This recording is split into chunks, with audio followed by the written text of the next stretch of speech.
Salut, j'espère que tu vas bien. Aujourd'hui, je te retrouve pour une nouvelle vidéo où on va parler d'identité. Donc, si ça te parle, surtout, reste connecté. Et c'est la première fois que tu es sur la chaîne, je te souhaite la bienvenue. Je m'appelle Esther, n'hésite surtout pas à t'abonner, à activer la cloche. Et moi, je te retrouve tout de suite.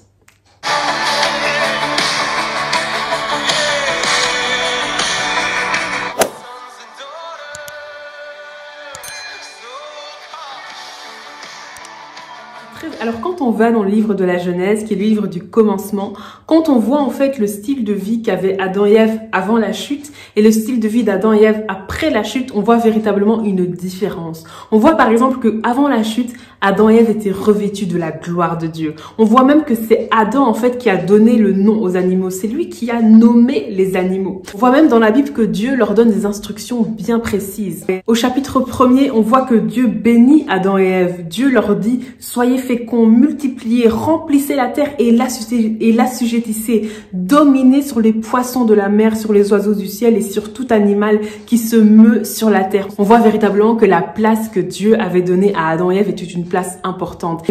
D'ailleurs, le mot dominer, qui est traduit de l'hébreu, signifie en fait rada. Et rada, c'est vraiment régner, gouverner. C'est un mot en fait qui est associé à la royauté. On voit véritablement que Adam et Ève avant la chute avaient vraiment des positions de roi et reine. Dieu les avait placés sur la terre comme pour régner sur la terre, comme pour dominer sur la terre, comme pour être le roi et la reine sur la terre, comme pour être des dieux sur terre. Véritablement une position très importante qu'Adam et Ève avaient avant la chute. L'homme, l'être humain était véritablement la créature la plus importante sur la terre au moment de la création, la créature avec le plus de pouvoir au moment de la création. Lorsqu'on analyse le récit de la chute de l'homme, on voit qu'il y a certaines choses bien précises que le serpent va dire à Ève concernant l'instruction que Dieu leur a donnée de ne pas manger l'arbre du fruit de la connaissance du bien et du mal.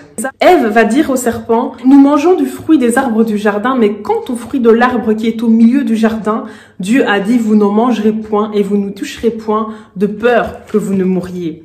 Alors le serpent dit à la femme, vous ne mourrez point, mais Dieu sait que le jour où vous en mangerez, vos yeux s'ouvriront et que vous serez comme des dieux, connaissant le bien et le mal. On dit à Ève en fait que lorsqu'elle va manger l'arbre du fruit de la connaissance du bien et du mal, il y a des choses plus intéressantes auxquelles elle aura accès. Il y a une position plus intéressante auquel elle aura accès. Mais ce que Ève a oublié à ce moment-là, c'est que Dieu l'avait déjà positionnée comme celle qui devait dominer sur absolument tout. Dieu l'avait déjà positionnée comme celle qui devait assujettir absolument tout. Ève a oublié qu'à ce moment-là bien précis, elle avait déjà une position élevée. C'est déjà comme une reine sur terre, qu'elle était déjà comme un dieu sur terre. Ce que le serpent a fait au travers de la conversation qu'il a eue avec Ève, c'est qu'il a remis en question l'identité de Ève. Il a remis en question qui était Ève aux yeux de Dieu. Il a remis en question la valeur que Ève avait aux yeux de Dieu. Il a remis en question le potentiel que Dieu avait mis en Ève. Il a remis en question la position que Dieu avait donnée à Adam et Ève sur la terre. C'est une ruse que Satan va utiliser. Très souvent, c'est quelque chose que Satan va utiliser. Venir remettre en question notre identité. Venir remettre en question qui nous sommes aux yeux de Dieu. Venir remettre en question où est-ce que nous sommes placés dans le cœur de Dieu. Et mon frère, ma sœur, est-ce que toi, tu es conscient de ton identité? Est-ce que tu es conscient de l'endroit où tu es placé? Est-ce que tu es conscient de la place que tu as dans le cœur de Dieu? Est-ce que tu es conscient de la valeur que tu as aux yeux de Dieu? Parce que si tu n'es pas conscient de cette valeur, si tu n'es pas conscient de ta position, si tu n'es pas conscient de cette identité, comme Ève, tu vas accepter ce que le serpent dit de toi. Comme Ève, tu vas accepter ce que les autres disent de toi, ce que ton entourage dit de toi. Mais la question c'est, est-ce que tu sais ce que Dieu dit de toi? La parole de Dieu nous dit que Christ est placé au-dessus de toute domination, de toute puissance, de toute dignité et de tout nom. Et la Bible nous dit un petit peu plus loin que nous sommes placés avec Christ au-dessus de toute puissance, de toute domination, de toute dignité et de tout nom. Notre position en Christ, c'est au-dessus du royaume des ténèbres, au-dessus des puissances démoniaques. C'est là où Christ nous a placés, au-dessus de toutes ces choses. Mais est-ce que tu es conscient de cette position? Est-ce que tu es conscient de ton identité en Christ? Est-ce que tu es conscient que tu es censé avoir une victoire sur le péché, une victoire sur les maladies, une victoire sur la pauvreté, une victoire sur toutes ces choses qui viennent tout droit du royaume des ténèbres? Est-ce que tu es conscient de qui tu es en Christ? Est-ce que tu es conscient de là où tu es placé en Christ? Est-ce que c'est une révélation qui a pénétré ton esprit et qui a changé ton mindset, qui a changé ta façon de voir les choses, qui a changé ta façon de parler, qui a changé ton langage, qui a changé tes perspectives? Est-ce que tu es conscient de qui tu es en Christ? Est-ce que tu es conscient de l'endroit où tu es placé? Est-ce que tu es conscient du potentiel qui est en toi? Est-ce que tu es conscient du plan de Dieu pour ta vie? Ou est-ce que tu te contentes de ce que les autres disent de toi? Est-ce que tu te contentes de ce que tu entends de toi? Est-ce que tu te contentes des mensonges que l'ennemi dit de toi?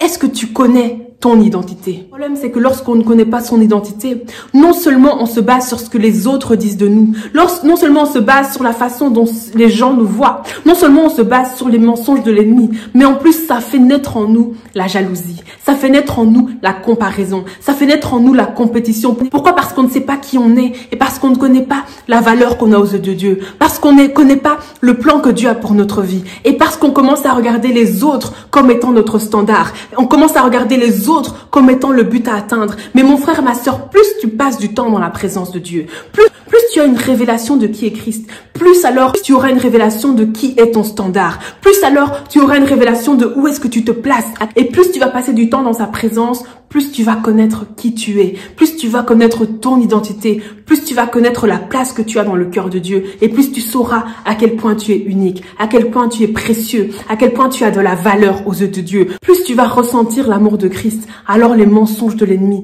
n'auront plus leur place.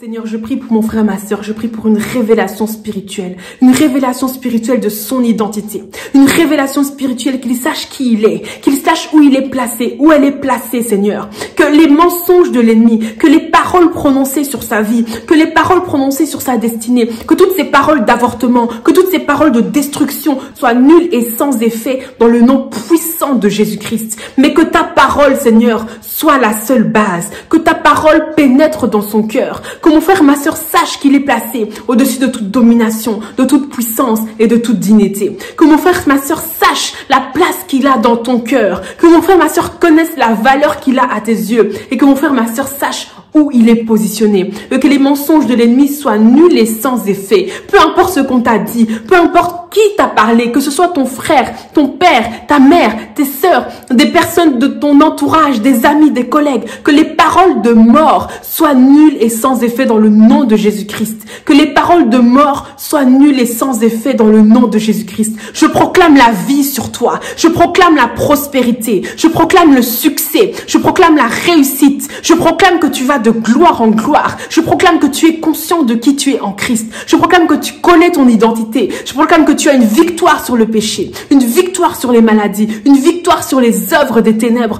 dans le nom puissant de Jésus-Christ. Que tu puisses saisir ton identité, que tu puisses totalement revêtir l'homme nouveau et aller de gloire en gloire dans le plan de Dieu pour ta vie. Amen. Amen, amen, gloire à Dieu.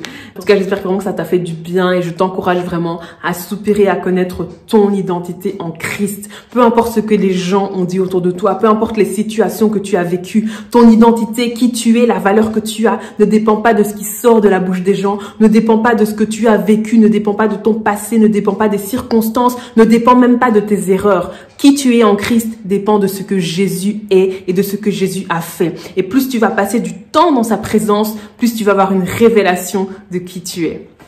Et vraiment que ce soit ton partage dans le nom puissant de Jésus. Amen. Je te remercie vraiment d'avoir suivi cette vidéo jusqu'au bout. N'hésite surtout pas à la partager autour de toi. Et moi, je te retrouve jeudi pour une prochaine vidéo où on va commencer une nouvelle série sur la fin des temps. Donc, j'espère vraiment que ça va te bénir en attendant que tout se passe bien pour toi. Et à très bientôt pour une prochaine vidéo. Bye.